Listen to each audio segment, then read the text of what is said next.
Father, I come before your throne of grace, Lord. Yes, Lord. Once again, Father, help me to preach your gospel, O Jesus. Help me to minister, O Lord. Help me to understand what is the reason of the festival of the day of the Pentecost, Lord. What we are celebrating today, O Jesus. Yes, Lord, as we are going to go into the word of God, O Father. As we're going to go and teach the word of God and to preach the word of God, O Lord. Help me, Father, to preach your gospel. Let me download the revelation, Father. Yes, Lord, let me dig the word of Father. Yes, Lord, let me speak your oracle in the mighty name of Jesus. Yes, Lord, for your name's sake, Lord. Let me not stumble, but the Holy Spirit of God, give me courage, give me words to describe, to talk about you, Jesus. Yes, Lord. Thank you, Father. Thank you, Holy Spirit of God. Once again, Lord, I give you glory, I give you honor for this day as I pray in the matchless name of Jesus of Nazareth. Amen.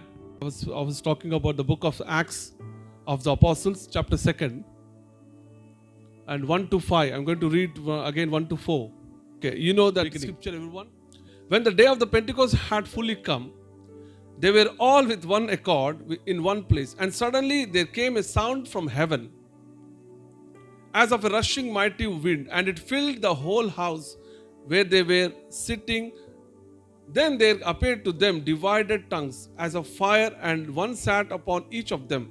And they were all filled with the Holy Spirit and began to speak with other tongues as the Spirit gave them utterance. Now, what I was talking about, like the Penta means 50. Pentecost means 50. That is the meaning of that. 50. When Jesus Christ died on and resurrected of the resurrection day, after that, Jesus Christ was with the disciples for 40 days. Because I want to explain about the Pentecost. That's what I'm talking about. So he was with the disciples for 40 days. Then after that, he ascended to heaven. He ascended to heaven. Then what happened after the ascension? They were waiting for the Holy Spirit. Because now if you see, there's a promise given by Jesus Christ in the New Testament. Because if you see in Abraham's life, God has promised him that I'm going to give you the child. Okay, he will be your seed, he said. The same way, the God the Almighty was giving the promises to everyone. He was giving promise to everyone. But in the New Testament, Jesus Christ gave us the promise, is the promise of the Holy Spirit. Okay. Now, on the day of the Pentecost, on the 10th, after the ascension of Jesus Christ, they were praying in the upper room from 10 days. As everyone knows that I'm talking in a very basic way. They were waiting in the upper room for 10 days. On the 50th day, they have received the Holy Spirit. Okay, there is so many difference between the Holy Spirit, my brother, my sister. Holy Spirit will manifest in a different way. That's why I want to talk today. Now, when Jesus Christ died and resurrected, and he has appeared to the disciples, you know that when he appeared to disciples, he said, I'm going to give you the Holy Spirit. That Holy Spirit is different, and this Holy Spirit is different. Okay. You can ask me why. Because the Holy Spirit is only one. Okay. But this Holy Spirit, Jesus Christ said that the promise of the Father, because I'm going to pray for the Holy Spirit. Because Jesus Christ gave us the Holy Spirit, which is abiding inside of us. When Jesus Christ gave the Holy Spirit, it's abiding inside of us. But Jesus Christ said particularly in the Word of God, I will go to my Father and I will ask, I will pray, so that my Father will give the promise of the Holy Spirit. This is the difference between the Holy Spirit and the promise of the Holy Spirit. Because now this Holy Spirit is a power of the Holy Spirit. Now power, you can ask me power, what is power? It's in another language, they say that, I think in Greek, dunamis. Dunamis is a power of God. Now for the ministry purpose, you know that the church has started at the day of the Pentecost. Now we go to the journey now. And I'm going to explain you what is the significance of the day of the Pentecost, on the day when the 120 people received the baptism in the Holy Spirit and they spoke in tongues. Okay. For the ministry, we need the baptism in the fire. Because Jesus Christ, John the Baptist said in 3:11, Matthew 3:11, he said that, we go to the Word of God, we read now 3:11. what John the Baptist said, now the one who comes after me, I'm not going to read now because of the time. The one who comes after me, he will going to baptize you in the Holy Spirit and fire. Okay, this day of the Pentecost signifies the fire of the baptism. Okay, there's a water baptism. Okay, there's a water baptism. There's a baptism in the Holy Spirit, and there's a baptism in the fire. There's 3 baptisms, my brother, my sister. Now, for the ministry purpose, God has to ignite you. God has to equip you with the power. When you have power, because Jesus Christ said, when you receive power, when you receive Holy Spirit, when you receive power, you will go and declare to the world. That's what Jesus Christ said. We go to the Word of God. Going to show you something. Because in these times, in this season, in this time, we need the power of God. Without the baptism in the Holy Spirit, there is no power. You cannot demonstrate the power. That's what Paul said. So many letters you can read Paul letters. Why Paul was writing that he was always talking to the people. I did not come with the knowledge of a man and the eloquence of a speech. I did not come with the wisdom of a man, but I came to declare the power of resurrection and the power of God. You see, there is a power of resurrection is there and power of God. Okay, what is the power of God? How can you demonstrate the power of God? Now, for example, if I'm teaching now, I'm preaching. I read the Bible, and I will teach, I will preach. But if I want to do a signs and wonders and miracles and healings and the gift of knowledge and gift of wisdom, if I want to operate in my life, I need the baptism in the Holy Spirit and in the baptism of fire. What the baptism of fire do in your life, that is a very important. Because the day of the Pentecost is very much important, the baptism in the fire. When you receive the baptism in the fire, you speak in new tongues. Okay, that is a new language. You speak in new language as well as you have the desire, the burning desire to win the souls for the kingdom of God. That's why the Pentecost is very important in our lives. Now I'm going to show you today, so many people have their ideology that so many people will talk. Whether Jesus Christ spoke in tongues, that is a question mark. Because people may ask you, even when you encounter anyone, they will ask you, that day when the 120 people received the baptism in the Holy Spirit, they received the Holy Spirit, they spoke in new language, they spoke in new tongues, okay? Whether Jesus Christ has received the baptism in the Holy Spirit, that is a question mark for us, okay? Because Jesus Christ said, I will go to my Father, I am going to send you. Because when Jesus Christ was on the earth, He has given you the Holy Spirit. He has gave the Holy Spirit to the disciples. If you read in John, if you read in John 19 and 20 also, Jesus Christ received the Holy Spirit. So that is which is dwelling inside of us. But Jesus Christ, again He said that I'm going to my Father and I'm going to send the promise of the Father. So today in the New Testament, we are the new believers. We have the promise of God. That's why we always speak, Lord, we are hanging upon the promise. What is the promise God has given to us? What is the covenant? I was talking about the covenant also. What is the new covenant? When you take the blood of Jesus, that is a new covenant where we are living. We are not in the covenant of the Abraham, Isaac and Jacob, but we are in the covenant with the Jesus when you take the blood. Okay, that is a covenant. Now what is the promise? What the God the Father gave the promise to Abraham. Now from your womb, from your loins, there will be a seed, and that will be a great generation. I'll make you a great name. That is a promise from the Almighty God to the Abraham. But this day, today, Jesus Christ has given the promise, that is the Holy Spirit. I hope you people can understand. So you can ask, what is the Lord, what is the promise that you have given to the church in this church age? God has given the promise of the Holy Spirit. That's what Jesus Christ said, promise of the Holy Spirit. Now, I want to emphasize on one thing today. Fire. I want to emphasize upon the fire. Now, you need the baptism of fire. People may ask you, why these people were speaking in tongues if you don't understand the tongues? For example, In the day of the Pentecost, when they were speaking in tongues, the people came from every nation.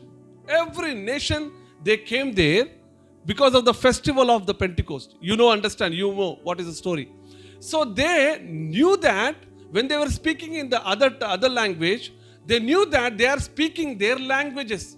For example, Arab man came and he was hearing the language of Arab.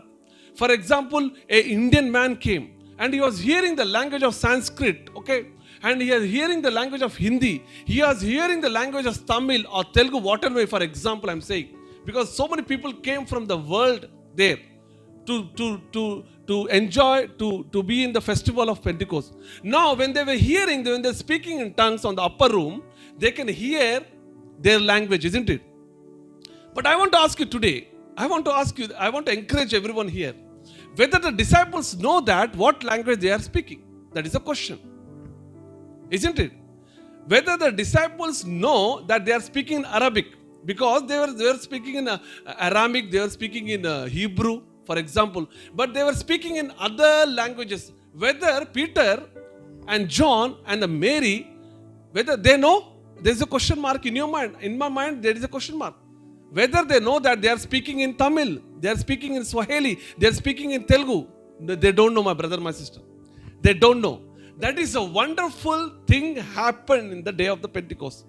Because they don't know that they are speaking in their languages. But people can hear their languages. So that is a miracle happened on the day of the Pentecost. For example, if you speak in tongues, you might be thinking that I'm speaking tongues, but people cannot understand. But it is the language of the angel. And it is the language of Jesus Christ. When you speak in tongues, Jesus can understand what you are speaking. Sometimes you don't know how to pray. You don't know how to pray. But when the Holy Spirit will come upon you, you speak in tongues.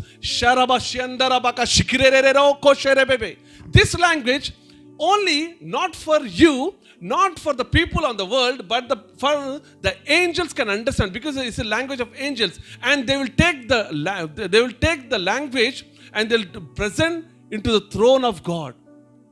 Now, because enemy cannot understand the speaking in tongues. What is the baptism in the Holy Spirit? When you receive speaking in tongues, when you speak in tongues, that is the baptism in the Holy Spirit. When you speak in language tongues, the enemy will not understand, but the God will understand your language. And there is a one concept that when you speak in tongues, people will not understand, but your God will understand what you're speaking. Because that time when you speak in tongues, for example, your spirit is talking. That's what Paul said. I pray in spirit, I pray in understanding.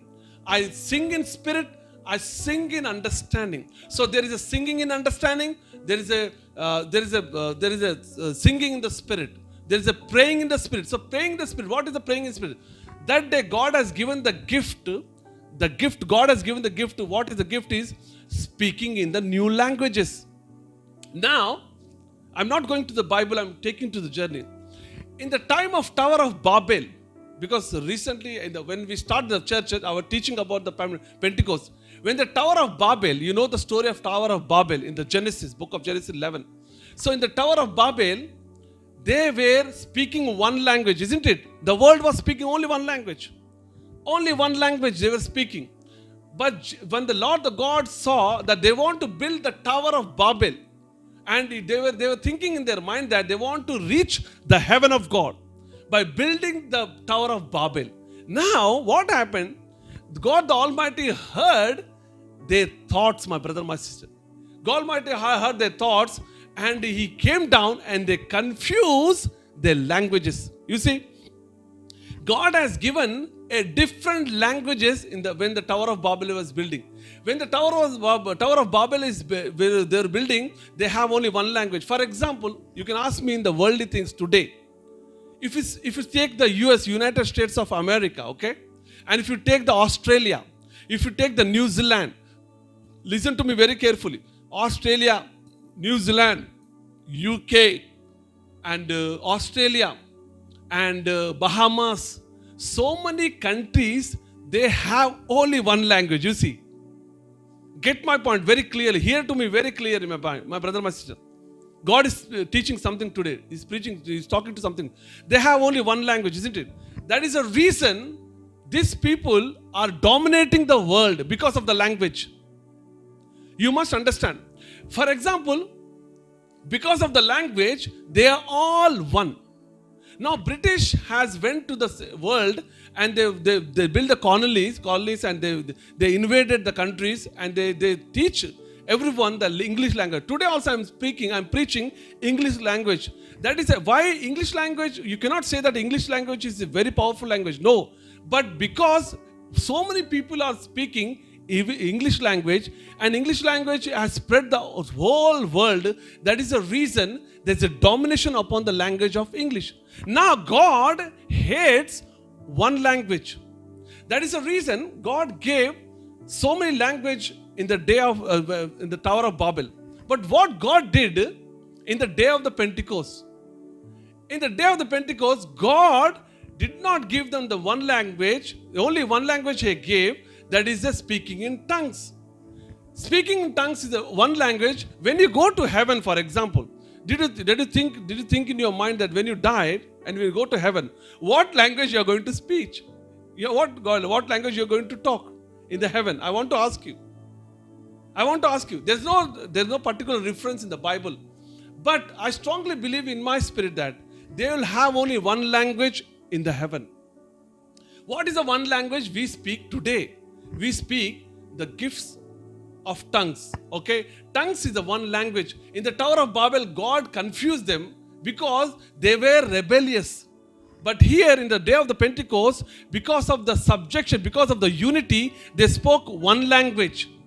Tower of Babel was a rebellious people. But today, we are in the subject of the Holy Spirit. That's what God gave us, and He united us, and He gave the baptism in the fire. That's why we are preaching and we are teaching and we are talking in the new languages. That is the God's plan. That is a God's plan which the Tower of Babel did on that day. Because God has confused the language. But here today, the day of the Pentecost, God has given the new language for everyone who is a believer, who believes in God, who believes in Jesus Christ, who is born again. Now, I will go to the in our lives, fire of the Holy Spirit is very important. You can ask me, what is the significance of fire? We talk about fire today. We only talk about the fire, okay? Go to the book of Leviticus now. What God is talking about the fire. Book of Leviticus chapter 6. Okay? I'm going to read you from 12 to 13.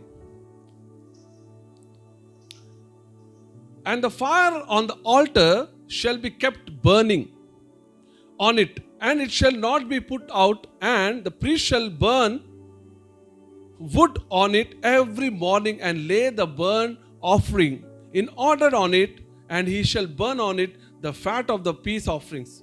And again in 13th verse, a fire shall always be burning on the altar, it shall never go out. The fire should always burn in our hearts. Now we go, what is a fire represents? What the fire represents? We go to the book of Hebrews chapter 12. What the fire represents in our lives. Why the fire is important? Well, I'm talking about this today. They have received, not only they received the Holy Spirit, but they received the baptism in the fire. Baptism in the fire. That's why you speak in new tongues, new languages. We need the baptism of fire. Okay, what fire represents? We'll see. Go to the book of Hebrews chapter 12.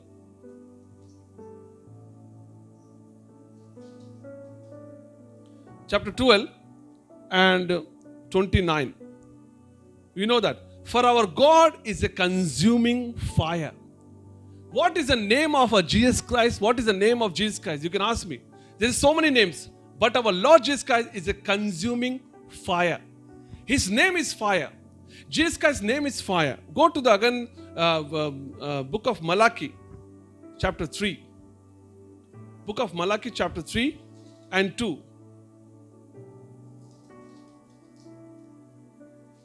3 and 2. Okay? But who can endure the day of his coming, and who can stand when he appears? For he is like a refiner's fire and like a launderer's soap. But we are taking the only one scripture there, one verse. For he is like a refiner's fire. So you can ask me, Pastor, when the fire of God will come, you do mighty miracles, mighty healings, yes, we can do that. But one thing I want to emphasize one thing. When the day of the Pentecost came, when the fire of God will come upon your life, my brother, my sister, God's fire will refine you. He will make you more holy than you are before. When you receive the Holy, when you take in the baptism of water, that is the baptism of the repentance, you'll receive the salvation. When you receive the Holy Spirit, you receive the Holy Spirit inside of us. When you receive the baptism in the Holy Spirit, God is washing you. Because the gold, 7 times gold will go into the furnace fire and will come pure as a pure gold. So God wants to make you more pure. You want to be, but fire of God will always purify us. That is a fire represents. Then fire represents the deity of God. Fire of God will always clean me. For example, I have received the baptism of the Holy Spirit. So my Christian life should be more pure than the before. When I received not only when you receive the fire of the Holy Spirit, not only you have to speak in tongues and making noise. No. You have to ask every day. You have to be holy. Fire of God will make you more holy. That's what I'm trying to say that. We go to the Isaiah 4:4. Don't go there. Isaiah 4:4. The Holy Spirit is a spirit of burning. The Holy Spirit is a spirit of burning. Now, we go to fire approval. There is an approval when the God see fire in your life. When you see fire in your life, there is an approval of God. There is an approval of God. For example, if you put the application, when you put the application in the job, you know how you'll receive the message in the email that your job application has been approved. But for God has to approve you. When the God has to approve you, He need to see and need to test you by the fire. You can ask me how. You go to the book of Exodus. When the burning bush, you know that burning bush, book of Exodus, chapter 3 and 1 to 4, if you read, when the Moses was herding the sheep, he was in the wilderness, and he went to the mountain of God, and he had an encounter with the Almighty. And he can see there's a fire which is burning the bush, but the fire was not, the bush was not consumed by the fire. This fire is not a literal fire as we cook in the kitchen, as you put the barbecue. God is not talking about that fire. The fire will not consume you, but the fire will ignite you. If you want to serve God, for example, you will go into the one level. There is a level of serving God. But when you receive the baptism of the Holy Spirit, you'll burn and you'll have passion, you'll have zeal for God. That is a sign. That is approval, and that is a sign that there's a zeal and a desire in your heart. That is the fire of God is burning in your heart. That's why book of Jeremiah said that I cannot contain myself. The word of God which is inside me, and the fire is shut up in my bones. So he cannot contain. When you have the fire of God, when you have the desire of God, the fire will not make you to sit in one side, but either you'll go outside and you'll preach, and you want to do mighty things for the God. You want to do mighty things for God. Now there's in a book of Leviticus, we see in a book of Leviticus again. Or else I have taught about the book of Leviticus. Go to the book of Genesis chapter 15. You see wherever God appears to Abraham, you'll see that. Book of Genesis chapter 15 and 17.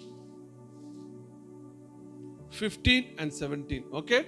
Now here, if you read the chapters 15, God gave the promise to Abraham. Here, listen to me very carefully.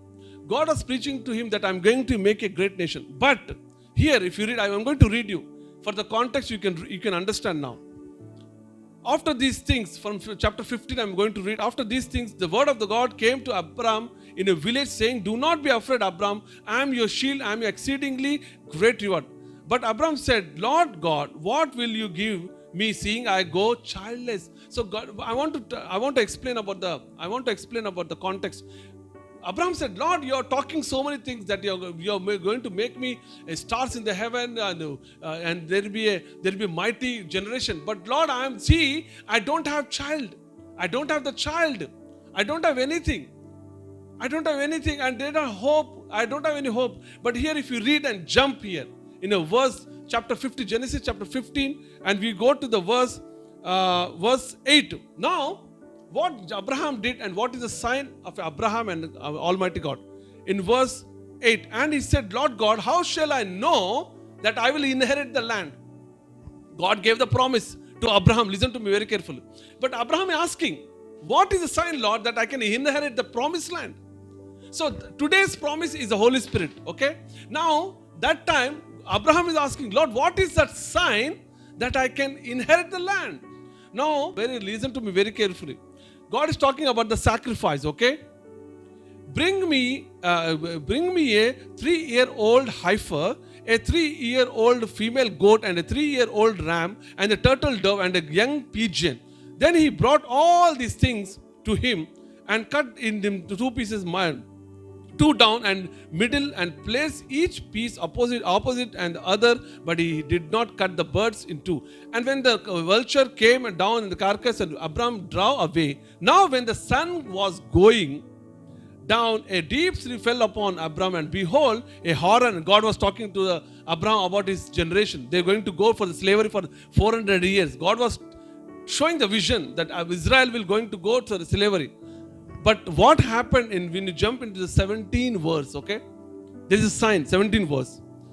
Verse 17, chapter 15 and 17. For the context, I read everything. 15 and 17. And it came to pass when the sun went down. Abraham is sleeping now. God has spoken to him, do the sacrifice. He did the sacrifice, and God is visiting him in the vision, in the dreams. But what happened? And it came to pass when the sun go down and it was dark, behold, there appeared a smoking oven and a burning torch that passed between these pieces, the sacrifice. Between the 2 sacrifices, he laid the sacrifice on the altar of God. He was doing the sacrifice, and he saw the torch of God, the burning torch. What signifies? That is a promise of the God which has given to Abraham. Fire will always, there is approval. When you see fire in your life, there is approval of God in your life. So that is the approval God has given to him. Again, we go to the fire. What fire signifies? What fire signifies? What is the importance of fire? Okay? And fire, what is the importance of fire? There is a presence. Fire signifies the presence of God. In book of Zechariah, chapter 2 and 5. We'll read now, book of Zechariah, chapter 2 and 5. I'm going to close after this. Book of Zechariah, chapter 2 and 5. What fire signifies? What symbols? It's a symbol of presence of God. Okay? For I says the Lord, I will be a wall of fire. I will be a wall of fire all around her, and I will be the glory in her midst. So God is telling, I will be a fire. That's why we have to pray. Whenever you pray, you have to pray, God, let your fire cover our houses, cover ourselves, Lord. Let the fire of the Holy Spirit come inside of us, Lord. Let me have that. Let it be fire, wall of fire. God is a wall of fire. God was appearing in the fire. What we talk about, the Shadrach, Meshach, and Abednego, okay? When the 3 people, they went into the furnace fire, okay? They throw in the furnace fire, but you can see another one was there, the angel of God, Jesus Christ was there, and they were saving, Jesus Christ was saving. That fire is none other than the Jesus Christ. Because Jesus Christ always said that He will baptize you, because you will come into the completion of Jesus Christ when He baptizes you with the fire. There's a picture, there's a name of God, there's a name of Jesus. You can ask me what is the name of Jesus? Is a consuming fire. He will not consume you. That is not the meaning that He will burn you, He will make you to die. No, He will make you to ignite for the souls. He will make you to ignite for His ministry. He will make you to ignite for you will pray. When you receive the baptism of the Holy Spirit, you'll start pray. You start reading the Word of God. You start doing the work of God. You start going to go into the streets and you'll preach, and you preach the gospel to the other souls, other religion also. That is represent the fire of God. Now, what, for example, Charles Spurgeon, you know about the Charles Spurgeon? Charles Spurgeon said that, if you read it, when you go and Google it, Charles Spurgeon was a Baptist. So many Baptist people will follow him. Charles Spurgeon said that, put some fire in the sermon, otherwise put sermon in the fire. That was a wonderful dialogue actually. Put fire in your sermon. When you want to preach, there should be a fire. When you want to sing, there should be a fire. When you want to pray for anyone you want to pray, there should be a fire of God. Without the fire, there is no approval of God. Now I come to the conclusion by saying, I want to come to the conclusion, whether Jesus Christ has received the tongues. That was a question for everyone. Everyone will think that Jesus Christ did not talk in tongues. Why we have to talk? Some people will argue with you. Why Jesus Christ is not talking in tongues and why we should talk in the new languages. Let us go to the book of Acts of the Apostles. There's every answer in the Bible. Every answer you'll find in the Bible. That's why I was always, that is my dialogue, that every answer in your life, every question in your life, there's an answer in the Bible. Amen. So we go to the Acts of the Apostles. Actually, I did not plan to talk about this scripture, but let me close with this scripture for your encouragement. Now here, listen to me very carefully. Chapter 2. You can open chapter 2. Acts of the Apostles chapter 2. Okay? Acts of the Apostles chapter 2. I'm going to read from 32. Listen to me very carefully. Acts of the Apostles chapter 2 and 32. Okay? Everyone are ready. Now Peter is talking here to the people. Peter is talking to the people. Okay? Peter has received the revelation. This Jesus, God has raised up, of which we all witnesses. This Jesus, God has raised him from the dead. We all are witnessing. Peter is talking here. Therefore, being exalted to the right hand of God. Now, where is the Jesus? Jesus is sitting at the right hand of the God. Isn't it? And is interceding for me and for you. A right hand of God, and having received, listen to me very carefully, having received from the Father the promise of the Holy Spirit. What is the promise of the Holy Spirit? I want to ask you. What is the promise of the Holy Spirit? Promise of the Holy Spirit is baptism in the fire, and speaking in tongues. What in the day of the Pentecost, what happened? Listen to me, what I was speaking in the beginning, what I was preaching. I was talking about, it is a promise of the Holy Spirit. And this Holy Spirit will make you power. It will give you power to do mighty works for the God. You have the Holy Spirit inside of you, and you will convict. When you convict that Jesus Christ is the Lord and Savior, that is the meaning that the Holy Spirit is dwelling inside of you. But if you want to do a mighty things for God, you have to be baptized by the fire. That is a promise of the Holy Spirit. Now read, I'm going to read again, Acts of the Apostles chapter 2 and 32, okay? This Jesus God has raised up, of which we are all witnesses. Verse 33, therefore being exalted to the right hand of God, and having received from the Father the promise of the Holy Spirit, he poured out this which you now, very clearly, read very clearly, which you now see and hear. What is Peter is talking? The promise of the Holy Spirit. You see now with your eyes and you can hear. Can you hear the Holy Spirit? I want to ask you. Can you hear the Holy Spirit? Is there any language for Holy Spirit? You can feel the Holy Spirit which is inside of you. What is the language of the Holy Spirit? What is the language of the Holy Spirit? The language of the Holy Spirit is baptism of fire, speaking in new languages, speaking in tongues. Hallelujah! Praise God! When Jesus Christ was died, when he went into the throne of, when he went to the Almighty God, his Father, and when he sat beside him, he received, Father, give me Lord, give me Lord, what you said. I have spoken to disciples, Lord, that I'm going to the ascension. 10 days when they were praying, Jesus Christ was sitting 10 days beside his Father God the Father. He was sitting in the right hand of the Father and he was asking, Lord, give me Jesus, give me God the Father, give me that promise. So Jesus Christ received the baptism of the Holy Spirit and he poured out on 120 people. That is the greatest revelation in the New Testament, my brother, my sister. Never ever underestimate the power of God. That's why Paul said, I am here to declare the resurrection of God and the power of God. What is the power of God?